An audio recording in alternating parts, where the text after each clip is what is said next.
Hello students, आप सभी कैसे हैं। आशा करती हूँ कि आप सभी अच्छे होंगे। आज का हमारा विषय है संज्ञा और उसके भेद। तो आइए समझते हैं संज्ञा किसे कहते हैं।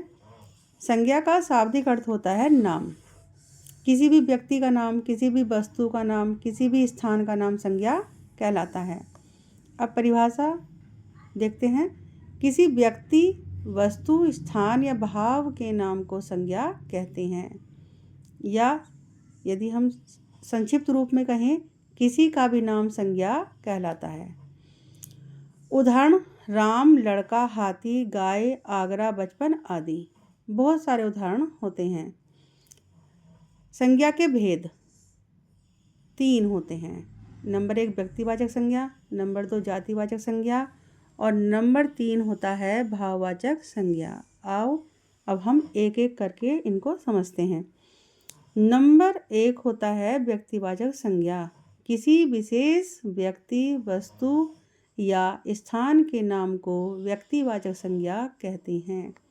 ध्यान दीजिए, विशेष, कोई विशेष व्यक्ति, कोई विशेष वस्तु, कोई विशेष स्थान के नाम को ही व्यक्तिवाचक संज्ञा कहा जाता है।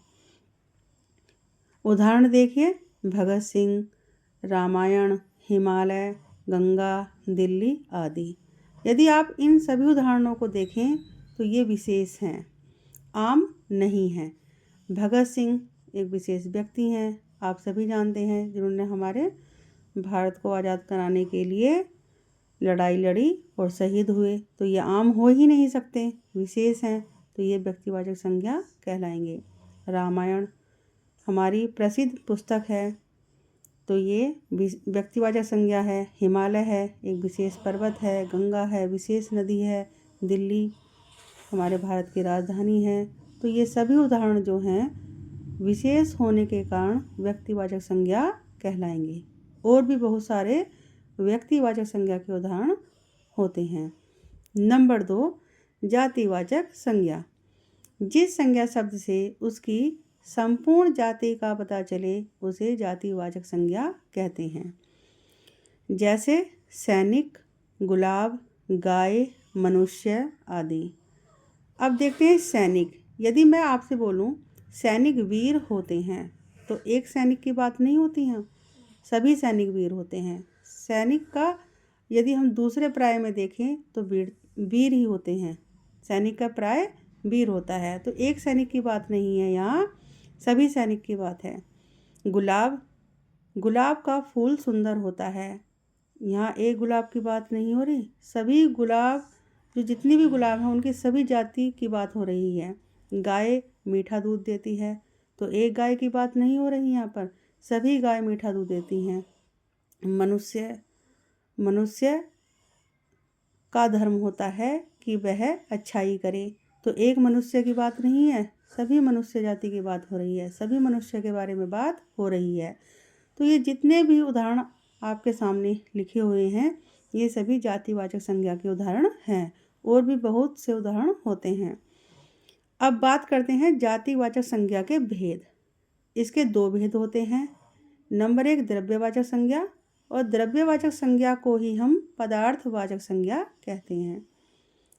नंबर 2 समूहवाचक संज्ञा।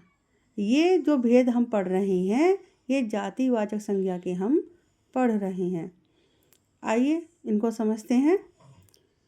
द्रव्यवाचक संज्ञा या पदार्थवाचक संज्ञा। जिन संज्ञा शब्दों से ऐसी वस्तु या पदार्थ का पता चले जिसे हम माप या तोल सकें उसे द्रव्यवाचक संज्ञा कहते हैं। ध्यान दें, इसे हम गिन नहीं सकते, यह अगण्य होती है, सिर्फ हम इसे माप या तोल ही सकते हैं। उदाहरण: पानी, घी, तेल, चांदी, सोना, आटा, पीतल, लोहा आदि।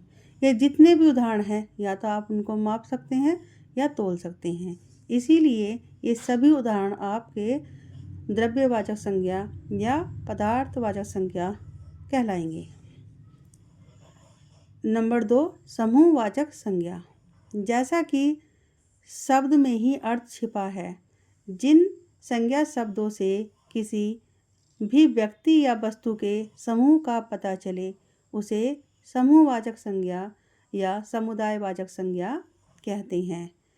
उदाहरण कक्षा, सेना, सभा, टीम, भीड़ आदि। ये जितने भी उदाहरण आप लिखे हुए हैं, इन सभी से एक समूह का बोध होता है, एक समूह का पता चलता है। जैसे कक्षा, अब कक्षा में विद्यार्थी बैठते हैं, पढ़ते हैं, तो एक विद्यार्थी से कक्षा नहीं बनती, सभी मतलब समूह से कक्षा बनती है।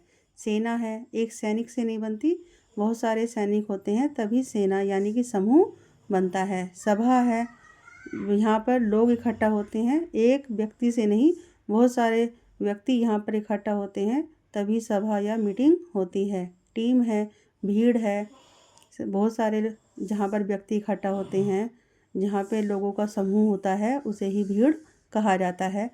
तो ये सभी शब्द जो यहाँ पर लिखे हुए हैं, ये सभी शब्द समूहवाचक संज्ञा के उदाहरण हैं। और भी बहुत सारे उदाहरण हो सकते हैं। अब नंबर 3 संज्ञा का भेद होता है भाववाचक संज्ञा। जो शब्द किसी व्यक्ति या वस्तु के गुण, दोष, दशा, भाव या अवस्था का बोध कराते हैं या हमें पता चलता है, उन शब्दों को भाववाचक संज्ञा कहते हैं। उदाहरण बचपन, वीरता, बुढ़ापा, जवानी, गुस्सा, दोस्ती आदि। इनसे भाव का पता चल रहा है। बचपन है, ये अवस्था है, वीरता है, भाव है, बुढ़ापा है, अवस्था है ना, जवानी, गुस्सा, अब क्रोध है, हंसी है, गुण दोष पता चल रहे हैं। तो ये सभी उदाहरण जो हैं भाववाचक संज्ञा के हैं। और भी बहुत सारे उदाहरण हो सकते हैं। अब यहाँ ध्यान दें, द्रव्यवाचक संज्ञा और समूहवाचक संज्ञा जातिवाचक संज्ञा के ही भेद हैं। ध्यान देना जरूरी है क्योंकि बहुत से कहते हैं कि संज्ञा के 5 भेद होते हैं। संज्ञा के 5 भेद द्रव्यवाचक संज्ञा और समूहवाचक संज्ञा को मिलाकर बनते हैं, जबकि ये दोनों भेद जातिवाचक संज्ञा के ही होते हैं। इसीलिए संज्ञा के 3 भेद ही होते हैं। धन्यवाद।